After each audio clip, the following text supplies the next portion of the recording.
এখন আমরা আলোচনা করব স্বাভাবিক সংখ্যা অর্থাৎ ন্যাচুরাল নাম্বারস এবং অখণ্ড সংখ্যা অর্থাৎ হোল নাম্বারস।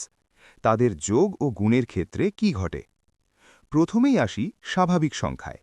স্বাভাবিক সংখ্যার একটি বিশেষ বৈশিষ্ট্য হল যখন আমরা দুটি স্বাভাবিক সংখ্যা যোগ করি বা গুণ করি, ফলাফলও আবার একটি স্বাভাবিক সংখ্যা হয়। চলুন কিছু উদাহরণ দেখি। 1+2 = 3। এখানে 3 একটি স্বাভাবিক সংখ্যা। আবার 3 × 4 = 12। এটিও একটি স্বাভাবিক সংখ্যা।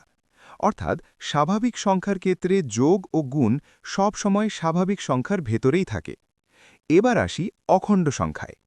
অখণ্ড সংখ্যা হল সেই সংখ্যা সেট যেখানে শূন্য যোগ করা হয়, অর্থাৎ 0, 1, 2, 3, 4 ইত্যাদি। অখণ্ড সংখ্যার ক্ষেত্রেও একটি বিশেষ নিয়ম আছে। অখণ্ড সংখ্যার যোগফল ও গুণফল সব সময় অখণ্ড সংখ্যা হয়। উদাহরণ দেখলে আরও সহজ হবে। 0+5 = 5। এটি একটি অখণ্ড সংখ্যা। 2 × 3 = 6। এটাও একটি অখণ্ড সংখ্যা। দুটো ক্ষেত্রেই দেখা যাচ্ছে যখন আমরা অখণ্ড সংখ্যার মধ্যে যোগ বা গুণ করি, ফলাফল কখনোই অখণ্ড সংখ্যার বাইরে যায় না।